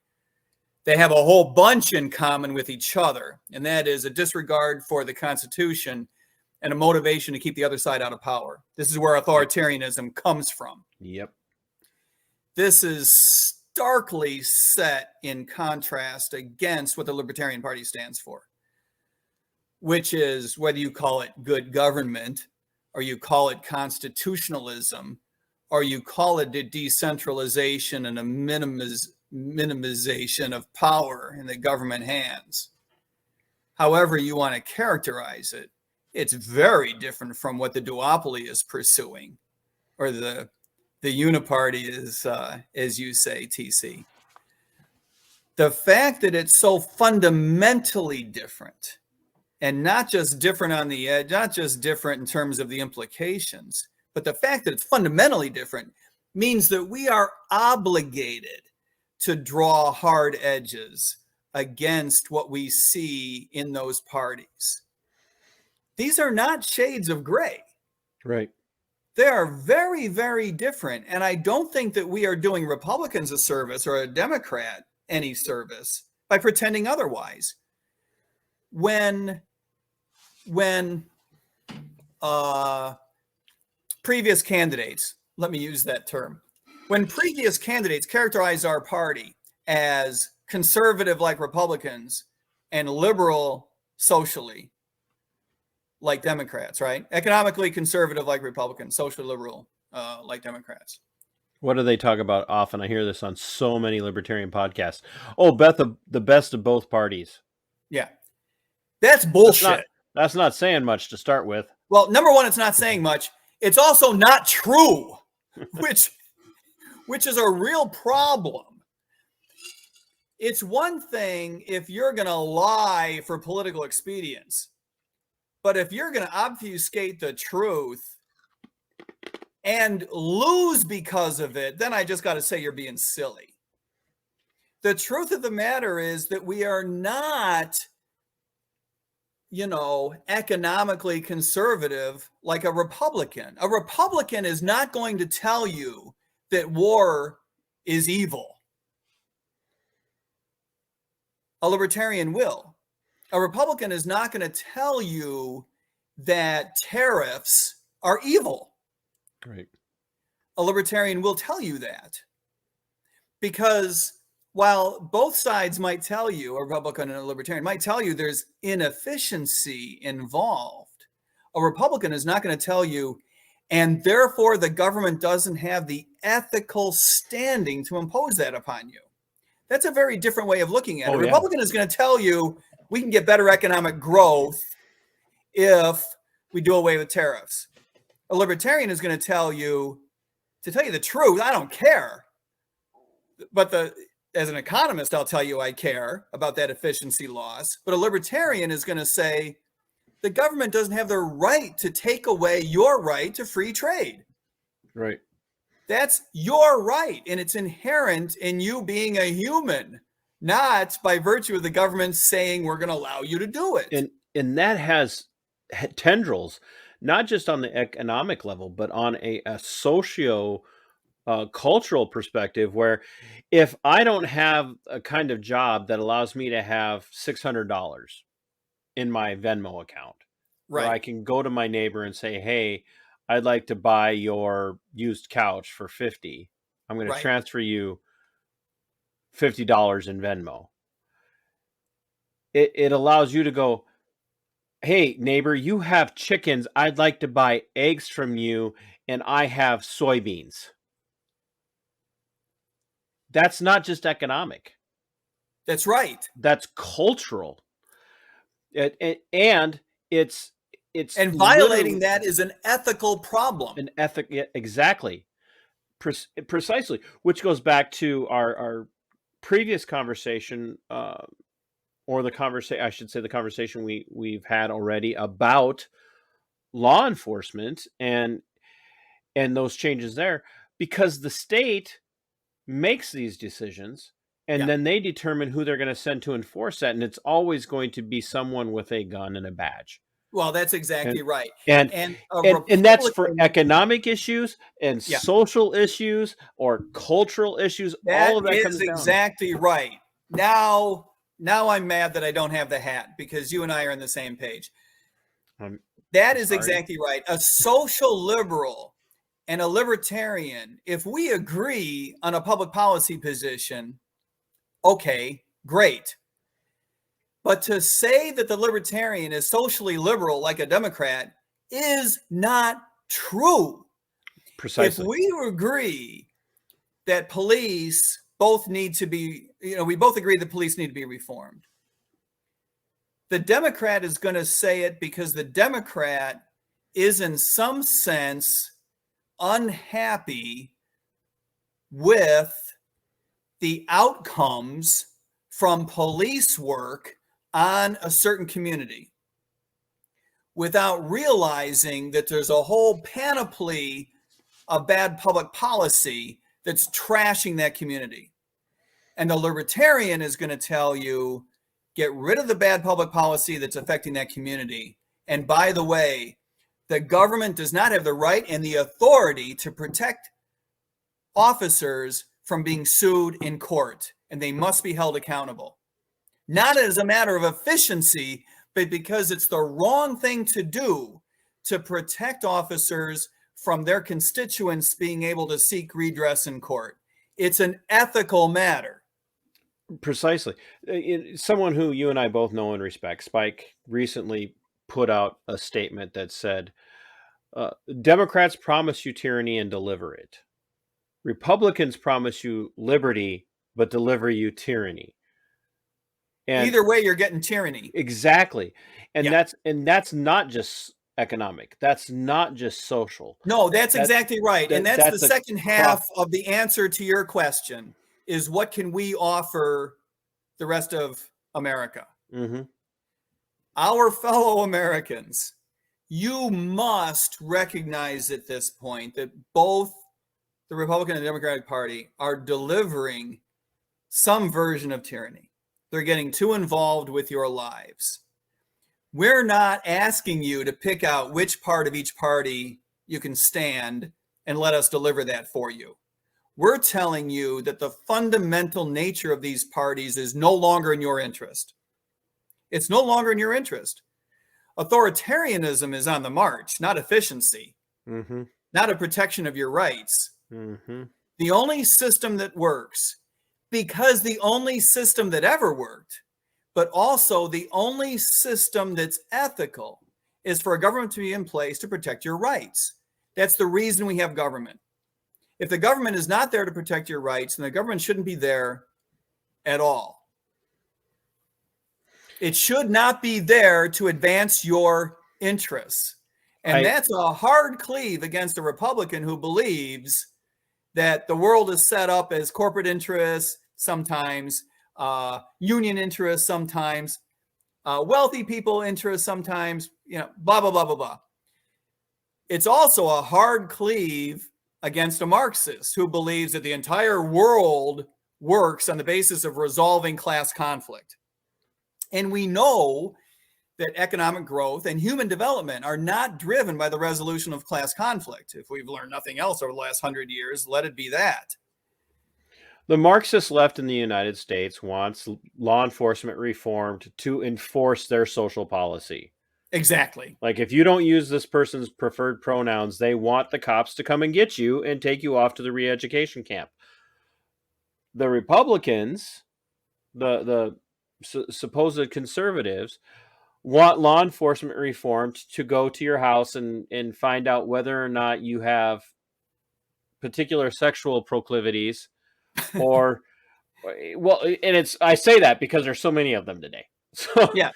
No, exactly. And I have several proclivities myself. Right. And then to find out what it is and then tell you you're not allowed to do that, but because you like it and you want to do it. And that's not saying that there shouldn't be some laws in place for some people who are being victimized. But that's literally, what it comes down to is protecting your rights doesn't only mean protecting your rights from the government. It also sometimes means protecting your rights from criminals. Let's be honest. Yeah, and that's what both of those wings want is they want the ability to use force, as the great documentary, The Monopoly on Violence. Yeah, The Monopoly on Violence belongs in the hands of the state. Yeah. And I had recently told my Republican friends through social media, I'm like, just because the tyranny you support is exacting what you want in society doesn't make it not tyrannical. It's just your version of tyranny that you're okay with. That's exactly right. And my point is that every single step in the direction of tyranny is worse than whatever benefit you think you're getting by winning that particular argument. You had said something earlier about if you have a thing that you want to do, you should be perfectly free to do it as long as it's not hurting someone else. Right. And the state shouldn't be able to step in and tell you that you can't. Right. I always add this. That's my wife's job. Precisely, and Exactly. clearly she should be probably saying. And I am frankly offended by the idea that the state of Florida should think of itself as smart as my wife, or the Commonwealth of Virginia, which is where I live now. They are also not as smart as my wife. Clearly, she married you, so I mean. Well, aside from that, she's very smart. Aside from that, she's incredibly intelligent. You threw me off. You stay away from my wife, by the way. Yeah, you keep telling me that, and I have yet to meet her. So what we're dealing with is this reality that somehow we can be okay with or accepting of this idea that as long as it's my perspective that's enforced, it's not tyrannical. And it's not, I'm not hurting anyone if I tell you you have to do what I want. And the issue is if you want to smoke meth in your house by yourself, fine. Yeah. We're not going to come in and tell you that you can't.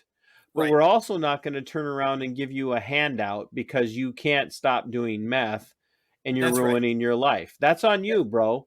That's right. That's on you. If your That's community, if your church or your social club or your social network, or If they whatever want to put the screws to your thumbs, that's on them. Then like we're tired of bailing you out. Okay, we're not paying your bills anymore. That's on them. But at the same time, we're not going to tell you can't do it, but we're not going to fix the problem for you anymore either. Right. And that's what's and missing. There's a big difference between how a libertarian handles this and how others handle it.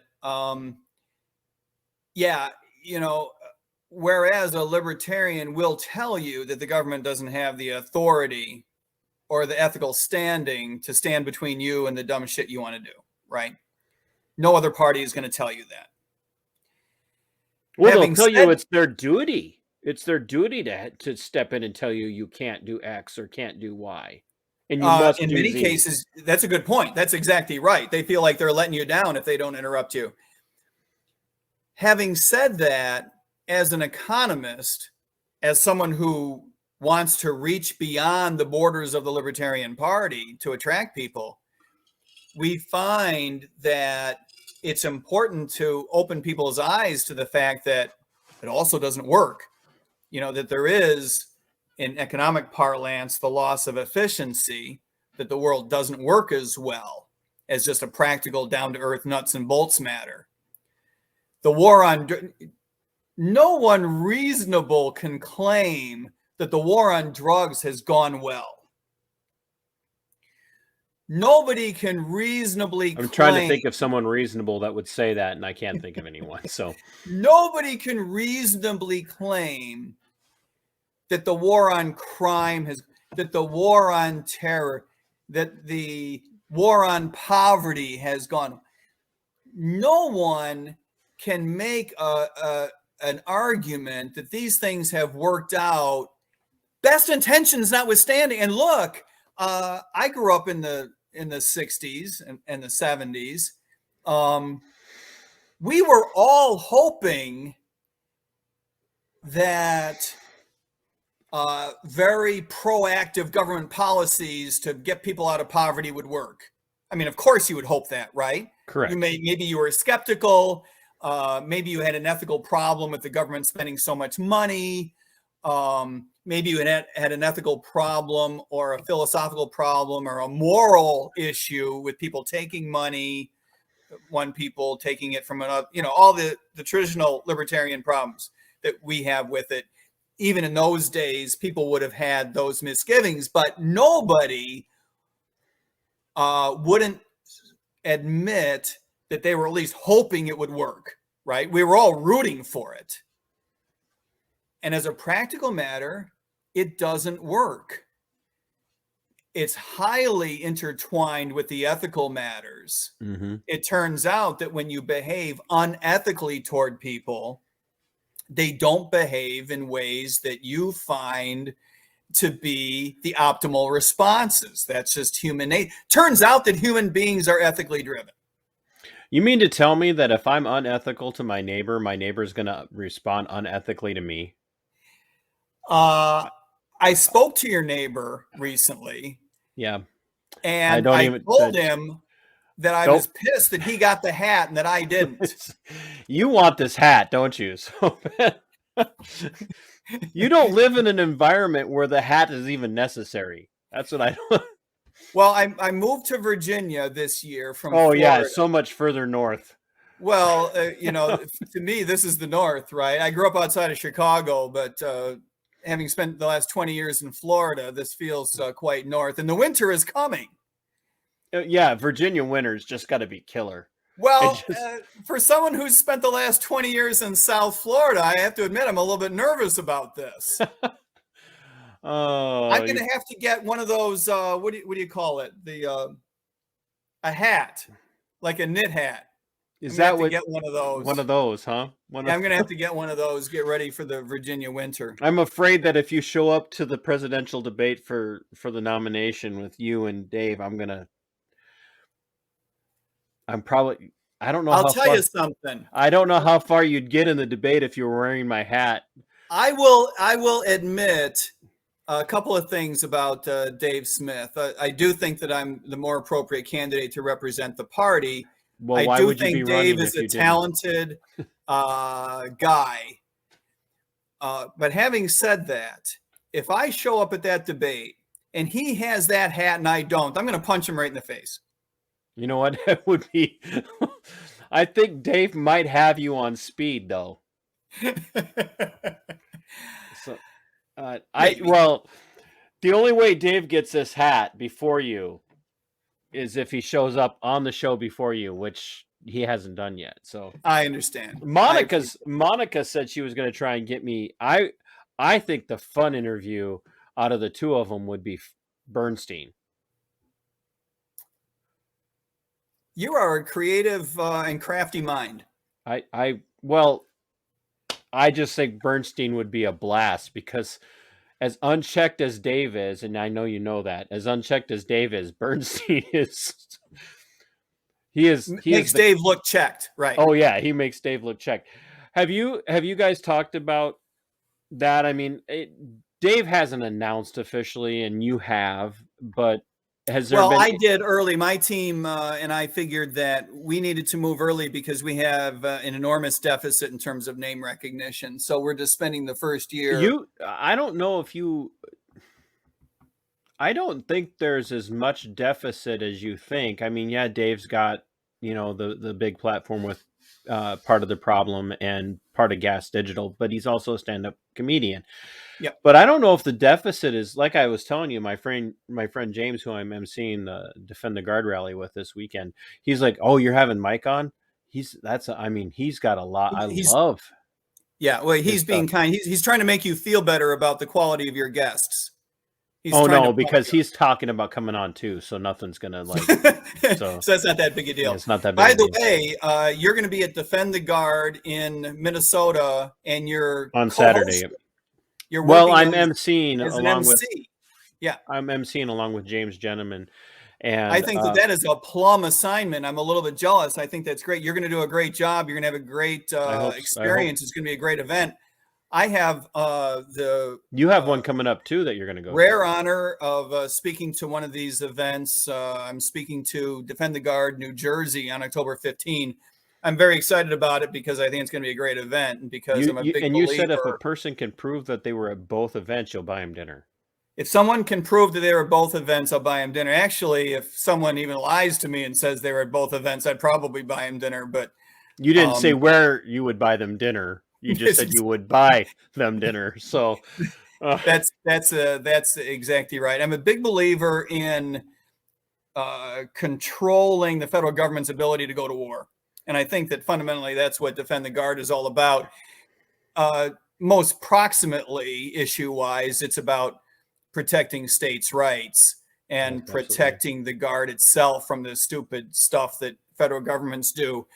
But I think ultimately it's about protecting us from government causing war and issues beyond that. I'm a big believer in nullification. You and I have not yet talked about the national divorce debate and the secession and nullification. That's a completely different, that's an entire hour. I think that's an hour.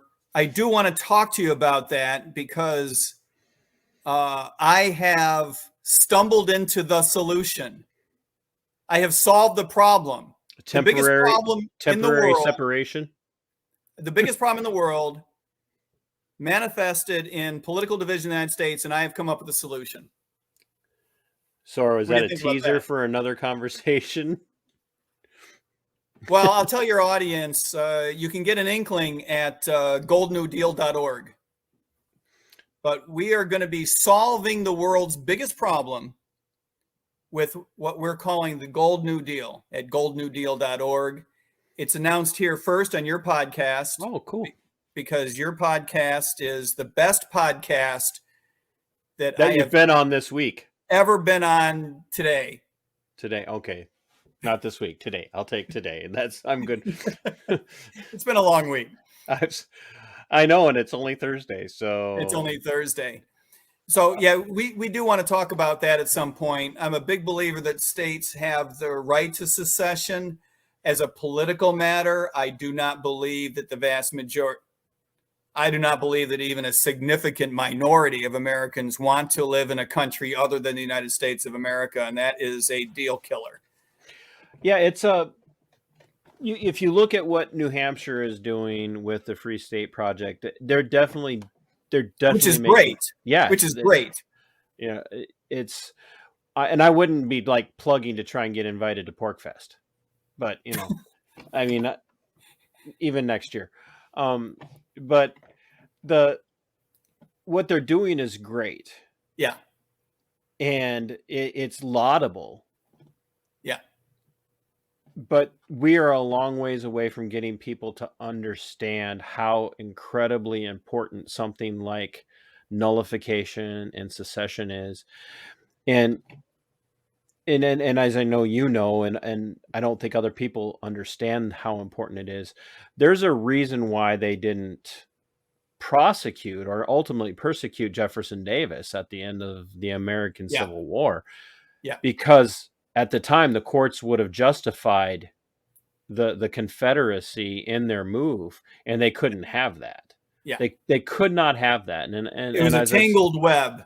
There were political issues, but there were legal implications for generations to come. And they could not set that precedence where all of a sudden, like, we can't find him guilty and throw him in prison for doing what the Constitution guarantees him to do. So we're just not going to prosecute it, and we're just going to say we have the right.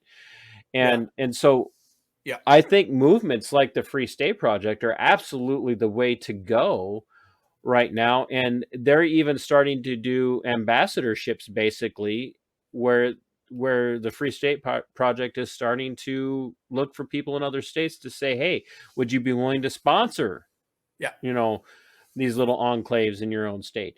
Yeah. And to me, that's the right direction for us. And then we start looking at local municipalities. We start looking at local sheriff's office and local police agencies to start saying, we're not enforcing these laws for you anymore. We're not enforcing this anymore. Sheriff Mack is a great example of that with the Brady bill years ago. Yeah. To looked at federal law enforcement and said, we're not doing this. And they're like, okay, well, we're going to throw you in jail. And then they won the lawsuit. So ultimately, I think that a version of nullification is the way to go. I think a lot of the division between the Republicans and Democrats that's driving this authoritarian drift from the Constitution. I think a lot of it is at the national level more heavily than at the state. We got problems at the state level, absolutely. But I think it's significantly worse at the national level for all kinds of political. What's that? By design. I think it's by design. I think it has to do with how we get our news that we discussed earlier, and how the parties are set up. The parties are set up to be top heavy, and they're driven by their presidential campaigns, and we can go on and on and on about that. So I think to the extent to which you can get away from some of that, states would naturally do a better job of resolving conflict within their border than they are able to do now, given this federal government overlay. I think it's a real problem, 100%. Which is not to say that all of our problems go away. whether you have secession or a national divorce or complete nullification, you're still going to have red and blue problems. But you don't have to be a brain surgeon to figure out that, the vast majority of states have significant minority populations of Democrats or Republicans and majorities in the other party. And you're not going to, suddenly get away from that, right? We're not talking about a divorce within states between urban and rural or between red and blue areas. But I do believe that if you get rid of the federal overlay of most legislation and regulation, states are suddenly able to do a much better job of resolving conflict than our federal government has demonstrated its ability to do so the last 20 years. It's the difference between the school board coming in and trying to fix every single problem in the local school versus the superintendent or the classroom teacher. And it's and the difference in the school board taking care of its district and the state government taking care of its district. Yeah. Or the feds. Absolutely. Which, by the way, when I say end the Fed, I don't mean just Federal Reserve. Let's end federal. Never mind. That's a different conversation. Yeah. Give me a couple of closing thoughts for the people who are watching who are really struggling with, wow, I agree with what he's saying, but I just don't think the libertarians have a chance of winning a major election. What can you say to sway them? And what closing thought would you have for the audience? Well, two thoughts on that, and it goes to our earlier conversation about the combination of efficiency and ethics. First of all, from an efficiency standpoint, it is not true that the Libertarian Party does not have an ability to win elections, and I think you're going to see that over the next 2 and 6 and 10 years. You will see libertarians winning elections. That's for a variety of reasons that we have discussed, as well as just the natural decay taking place inside the Republican and Democratic parties. We haven't talked about the problems that those two parties are seeing just organically inside their own parties. But those divisions and problems are profound, and they're only going to get worse. The other thing I would point out in response to what is inevitably and invariably the argument that I feel like I'm wasting my vote when I vote for a party that I don't think can win, I would suggest to you that as a matter of ethics, you are wasting your vote when you vote for someone that you don't believe in. When you vote for someone who's a member of a party whose basic fundamental driving force is an effort to keep the other side out of power and is willing to compromise the Constitution to do so, then you're wasting your vote, and you got to cut that out. We are going to have a Libertarian Party presidential nominee either in 2 years or in 6 years that you can be very, very proud of. And I believe that we will see a libertarian, either with a capital L or a lowercase l, become president of the United States in the next 14 years.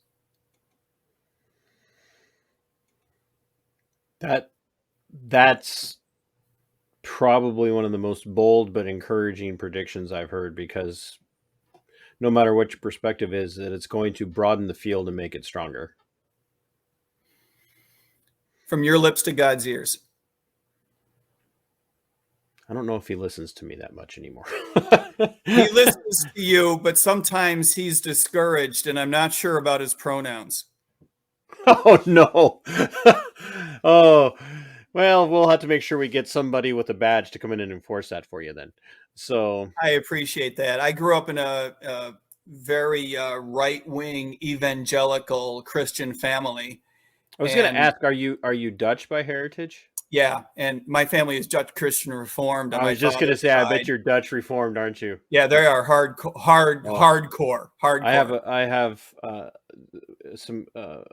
a lot of respect for a couple of very Dutch Reformed individuals. Yeah. And hardcore Calvinists. They're rough and tough, and they don't bluff.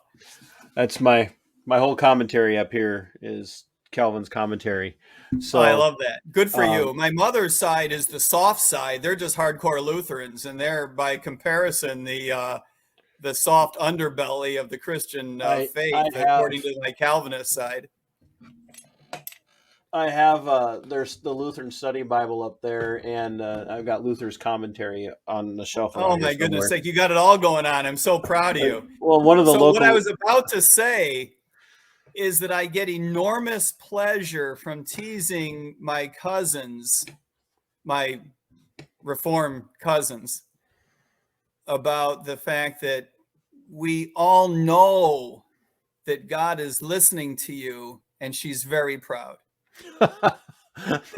I do they turn like 14 shades of red? That's oh yeah. I don't always do a great job of representing my theological perspective on the show, but it's there on some of them. So, Mike, I really appreciate your time, and like now I appreciate your time. I really enjoy your podcast. I enjoy it even when I'm not on it, by the way. But I've well, enjoyed it would be very hard for you being to on. enjoy it when you are on it, considering this is the first time I've had you on. So, And it won't be the last, even if I have to bribe my way on. Stick a uh, fork in this one, but I'll be back. well, I appreciate that, and I know you got a lot coming up over the next couple of weeks, which is why we worked pretty hard to try and cram this into this week. I So, appreciate that. I'm um, grateful. where's your next appearance? Oh, New York, New Jersey, North Carolina, South Carolina, Maryland, 4 different places in Virginia, 3 different places in Maryland, 2 places in New Jersey, all in the next 7 weeks. So it's going to get pretty busy, but they're great folks, great meetings. Some of the meetings are quite large. I get to speak to the New York Convention. I'm very excited about that in Niagara Falls. Some of the meetings are quite small, and those are the best. I was recently at a meeting that almost deteriorated to literally a food fight. I'm sorry it didn't make it all that way, but when you're in a small enough group that you can actually have arguments, that's a good time for a libertarian. Yeah, because when the group's too large, the two sides just split off and go to their own set corner of the room, and they don't interact. Where if it's just and that's 15 not people, good. Right. If it's But just when you've 15 only people, got like a single digit number of people there and they're sitting around the same table, you can't just leave. It would be rude. You have to fight it out. yeah, I'm okay with being rude. So, well, hey, you go and you tell your wonderful wife that I really appreciate her sacrificing you for the evening, and I will get the links to this up over to you as soon as Thank you possible. very much. It's 12:14 your time. It's 11:14 my time. I'm gonna maybe have to work on the first half of this, going up sometime tomorrow. Yep. Perfect. That would be great. Well, Thanks a lot.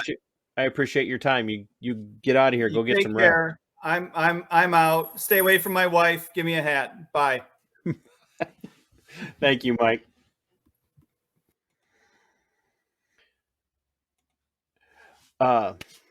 That's why I started the Libertarian Lowdown series, because I want people to hear, they're not a bunch of it's not just angry Republicans. It's not just the supreme vermin or shoe on head or whatever the case might be. There are people out there who have strong constitutional values and principles that mean what they say and stand strong on their beliefs. And so we have to make sure that we are accurately representing people's perspectives. Maybe you don't agree with the laissez-faire mentality of people living their own lives. That's fine. You don't have to agree with it. But just remember that whatever it is that you can enforce on somebody because you have the ability and the political clout to do it, sooner or later, that same ability can be brought against you. That's why I'm seeing a trend towards libertarianism in the conservative mentality, the constitutional mentality of the United States, and even here in Minnesota. I just want to be left alone. I want to follow the Constitution, and I want the people who serve me, serve the public, I want them to leave me alone. And the best way for them to do that is to get out of my life, get out of my house, get off my property. End of story. So look for my content with Mike about qualified immunity over on the series about defining good cop.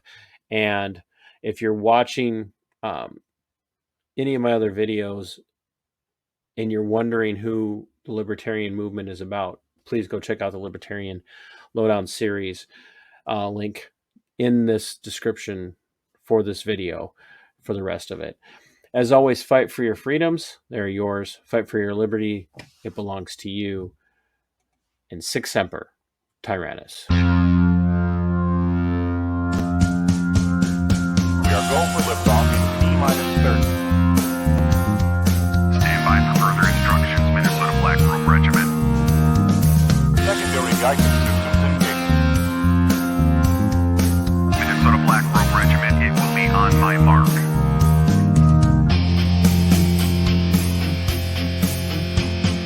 All systems are a go. All systems are a go.